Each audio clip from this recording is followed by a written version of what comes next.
जी तो स्टूडेंट्स, ये रही आपकी लर्निंग असेसमेंट नंबर 2.17 जिसमें वो कहता है कि मुझे वी नॉट वोल्टेज कैलकुलेट करके दें इस सर्किट के अंदर से। ठीक है, तो देखें वी नॉट वोल्टेज जो है वो 20 किलो ओम के क्रॉस है, मतलब कि ये जो 20 किलो ओम रजिस्टर है इसमें से जब करंट फ्लो करता है तो उसमें वी नॉट वोल्टेज प्रोड्यूस हो जाता है, ये वो कहना चाह रहा है। ठीक है, तो देखें बच्चों, ऐसे सर्किट देख के बच्चे परेशान हो जाते हैं। ये V S is equal to 12 नहीं है, सिर्फ 12 वोल्ट है। ये वी एस मुझसे गलती से लिख दिया गया था, तो मैंने वैसे ही इससे ना ऐसे लिख दिया V S is equal to 12 volt. तो देखो बच्चों, होता क्या है अभी मेरी ना जो कहानी पढ़ाऊँगा उसे समझना और कह लो अपने दिमाग में बिठा लेना। होता ये है कि एक सर्किट है ना, अगर उसको जब हम बैटरी लगाते हैं, ये एक बैटरी लगाई गई है, तो क्या होता है जी, करंट उस सर्किट के अंदर करंट फ्लो करना स्टार्ट कर देता है। तो उस सर्किट के अंदर जितने भी रजिस्टर होते हैं, जब उनमें से करंट गुजरता है ना, तो वहाँ पे वोल्टेज प्रोड्यूस हो जाते हैं। तो ये सारा चक्कर है। अब देखो, ये जब हम बैटरी लगाएंगे, ये टोटल वोल्टेज है ना, यानी कि टोटल बैटरी यहाँ पे लगाई गई है। ओवरऑल जो वोल्टेज थे, जब ये बैटरी लगाते हैं तो इसमें से टोटल करंट निकलता है, जिसका नाम आप आई रख लो। यहां से निकलेगा टोटल करंट। ठीक है, कहानी समझो। यहां से निकलेगा टोटल करंट जो आगे जाएगा, और ये एक नोड है क्योंकि यहाँ पे तीन चीज़ों की वायर अटैच है, तीन रजिस्टर्स की। देखो, इस रजिस्टर की, इस रजिस्टर की और एक इस रजिस्टर की, क्योंकि कोई भी ऐसा पॉइंट जहाँ पे एक से ज़्यादा चीज़ों की वायर अटैच हो वो एक नोड कहलाता है। ठीक है, तो जब ये करंट यहाँ पे आएगी तो उसे दो हिस्सों में डिवाइड होना पड़ेगा, क्योंकि यहाँ पे आके दो रास्ते हैं। कुछ करंट यहाँ पे चले जाएगा कंडीशन के अकॉर्डिंग, यानी कि इस वायर को कितना करंट चाहिए, और कुछ करंट इस वायर में चला जाएगा। तो लिहाजा ये हमारा नोड है, जिसे नोड 1 चलो कह लो।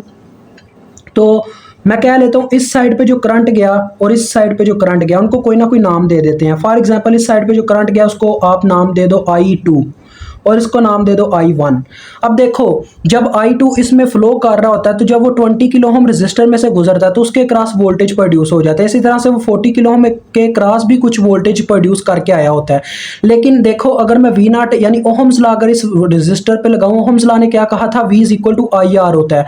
तो उस फार्मूले के अकॉर्डिंग मुझे एक तो V की वैल्यू पता ही नहीं है। अगर मुझे I2 की वैल्यू पता चल जाए तो मैं क्या कर सकता हूँ, वी नॉट वोल्टेज कैलकुलेट कर सकता हूँ। तो I2 की वैल्यू मैं कैसे कैलकुलेट कर पाऊंगा वो आपको बताना चाहूंगा। ठीक है बच्चों, तो देखो I2 की वैल्यू जो है ना, CDR यानी कि करंट डिवीजन रूल की मदद से कैलकुलेट की जा सकती है, लेकिन वो उस केस में जब मुझे टोटल करंट की वैल्यू पता हो। मुझे अभी यही नहीं पता कि ये बैटरी जब लगती है तो कितना करंट फ्लो करता है, तो मैं कैसे बता सकता हूँ कि ये I2 कितनी होगी, यानी मुझे यही नहीं पता कि कितनी करंट यहाँ पे आके डिवाइड हुई है। तो वो कैलकुलेट करने के लिए हम पता क्या करेंगे, देखें मुझे टोटल वोल्टेज तो पता है, टोटल करंट अगर मैं कैलकुलेट करना चाहता हूं तो फार्मूला लगेगा total voltage over total resistance. तो टोटल रेजिस्टेंस निकालेंगे, तो चलें टोटल रेजिस्टेंस निकालते हैं। हम यहां से कॉम्बिनेशन इसके सॉल्व करना स्टार्ट करेंगे, रेजिस्टेंस कॉम्बिनेशन, पैरेलल और सीरीज। ठीक है,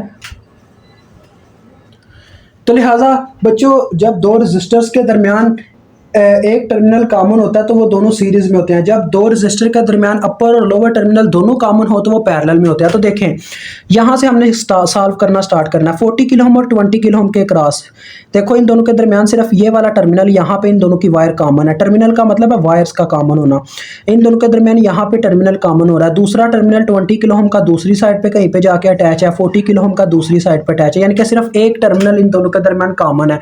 तो हम इसकी रेजिस्टेंस यानी कि इनकी इक्विवेलेंस रेजिस्टेंस निकालेंगे, क्योंकि ये दोनों सीरीज में है तो इनकी रेजिस्टेंसेस प्लस हो जाएंगी। ठीक है, तो ये हो जाएगा 20 प्लस 40 कितना आ जाएगा, 60 किलो ओम। ठीक है बच्चों, तो ये इन दोनों का आ गया मेरे पास सीरीज कॉम्बिनेशन। अब देखो, मैं इसका ना छोटा छोटा करके बस आपको सर्किट दिखाऊंगा, पूरा पूरा सर्किट बार बार नहीं ड्रा किया जा सकता, ऐसे टाइम लग जाएगा मुझे। ये देखो, इन दोनों का मैंने सॉल्व किया तो मेरे पास कितनी रेजिस्टेंस आ गई, 60 किलो ओम। इसके बिल्कुल सामने लगा हुआ है 30 किलो ओम का इस तरह से रेजिस्टर, क्योंकि मैंने क्या किया, इतने सर्किट को यानी कि यहाँ तक के सर्किट को सॉल्व किया तो मेरे पास इसकी रेजिस्टेंस आई 60 किलो ओम। अब मैंने जो 60 किलो ओम आया उसको इसी तरह से यहाँ पे ला के इस तरह से अटैच कर देना ना, प्लग इन कर देना है। आगे प्लग आउट किया था, प्लग इन कर दूंगा, तो ये देखो ये इस तरह से लग जाएगा। अब देखो, इन दोनों के दरमियान अपर और लोअर टर्मिनल कॉमन है, यानी कि देखो 60 किलो ओम और 30 किलो ओम का अपर टर्मिनल यहाँ पे कॉमन हो रहा है और लोअर टर्मिनल इनका यहाँ पे कॉमन हो रहा है, यानी कि दोनों टर्मिनल कॉमन है, तो ये दोनों पैरेलल में हो गए। तो लिहाजा इन दोनों का पैरेलल कॉम्बिनेशन निकाल लेंगे। ऊपर वैल्यूज की मल्टीप्लिकेशन, नीचे सम, ये इस तरह से पैरेलल लिया जाता है। तो 60 मल्टीप्लाई बाय 30 और 60 प्लस 30, इसको कैलकुलेटर पे मैं कैलकुलेट करता हूँ। 6 3 बार कितना होता है, 18 और नीचे 9, यानी कि ये मेरे पास 20 किलो हम आ जाएगा। ये वैसे ही देखो बच्चों पता चल गया, अजान हो रही है, चले वेट करते हैं। तो लिहाजा इनका पैरेलल 20 किलो हम आ गया। अब देखें हमने इतना सर्किट सॉल्व किया, मतलब रेजिस्टेंसेस के लिए इतना। तो आगे ये जो 20 किलो हम, मतलब लास्ट एक रजिस्टर रह गया। यहाँ पे हम ला के जब ये 20 किलो हम का रजिस्टर लगाएंगे तो इतना इस तरह से सर्किट बन जाएगा। देखो बच्चों ये इस तरह से सर्किट रह चुका होगा। अब मैं ओवरऑल सर्किट ड्रा करने लगूँ लास्ट वाला। अभी ये मतलब कि काम हमारे पास ये करंट मालूम करने के लिए आएगा। अभी हमारा क्वेश्चन सॉल्व नहीं हुआ। 12 वोल्ट की बैटरी लगी हुई थी, 20 किलो ओम का ये वाला रजिस्टर, और प्रीवियस तक की जितनी रेजिस्टेंस आई है वो आपने ला के अटैच कर देनी है। वो कितनी है, ये 20 किलो ओम, ठीक है। और हमने करंट निकालनी है जिसमें से फ्लो करके निकल रही है आई के नाम से। आई को हमने कैलकुलेट करना है। तो देखो अब मैं आई कैलकुलेट करने लगा हूँ ओहम्स लॉ की मदद से। ओहम्स का कहना था V is equal to I R होता है, voltage is equal to current into resistance होता है। तो करंट किसकी इक्वल होगी, वोल्टेज ओवर रेजिस्टेंस। तो वोल्टेज यहाँ पे कितने हैं, 12। जबकि देखो इन दोनों रेजिस्टेंस के दरमियान क्या कॉम्बिनेशन है, देखो इन दोनों के दरमियान सिर्फ एक टर्मिनल कॉमन हो रहा है, दूसरा टर्मिनल इसका बैटरी के साथ अटैच है, इसका भी बैटरी के साथ अटैच है। तो ये दोनों सीरीज में हुए। तो इसके बटे में अगर हम टोटल रेजिस्टेंस लिखना चाहें तो इन दोनों का सम हो जाएगा, मतलब कि इन दोनों की वैल्यूज का सम हो जाएगा क्योंकि ये सीरीज में है। तो अब आप इसका चेक कर लो कितना वैल्यू आता है। 12 डिवाइडेड बाय 40 हो जाएगा, तो 0.3 मिली एम्पेयर। किलो ऊपर जाके मिली बन जाएगा, मिली एम्पेयर मेरे पास वैल्यू आ गई। यानी कि ये जो करंट जब यहाँ पे आता है, यहाँ पे जब आई करंट पहुँचता है तो इसका वैल्यू होता है 0.3 मिली एम्पेयर। अब मैं बच्चों मेन सर्किट पे वापस आज, जो हमारा मेन सर्किट था ये ऊपर वाला सर्किट, ठीक है। मैं चाहता हूं I2 की वैल्यू फाइंड आउट करना, तो मैं लगाऊंगा यहाँ पे करंट डिवीजन रूल I2 की वैल्यू कैलकुलेट करने, क्योंकि मुझे उसे वैल्यू ही उसी की चाहिए V0 कैलकुलेट करने के लिए। तो आपको पता है करंट डिवीजन रूल का कहना था कि आप अगर मतलब जिस रेजिस्टेंस के क्रॉस आप वोल्टेज क्या नाम है यार, सॉरी, जिस रेजिस्टेंस यानी जिस ब्रांच की करंट फाइंड आउट करना चाहते हो उस ब्रांच के पैरेलल वाली ब्रांच की रेजिस्टेंस ऊपर रखो।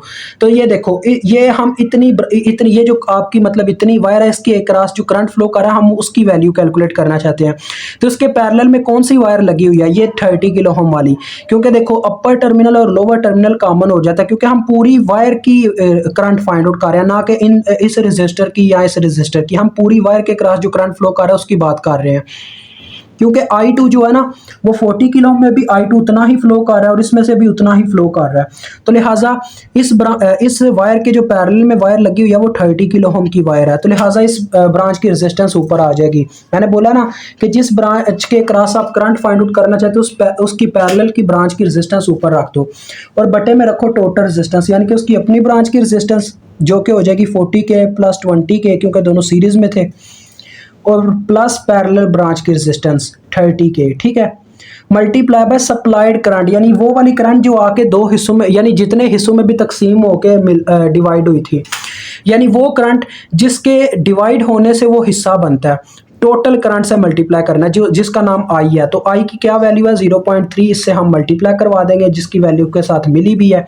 तो ये कितना बन जाएगा, देखो बच्चों 30 ओवर 60 प्लस 30 90, 30 डिवाइडेड बाई 90, 3 1 ज़ार हो जाएगा, 3 2 यार क्या हो गया, 3 1 ज़ार 3 3 ज़ार, तो ये शायद 0.1 आ जाएगी मेरे ख्याल में, तो 0.3 डिवाइडेड बाई 3, हाँ जी।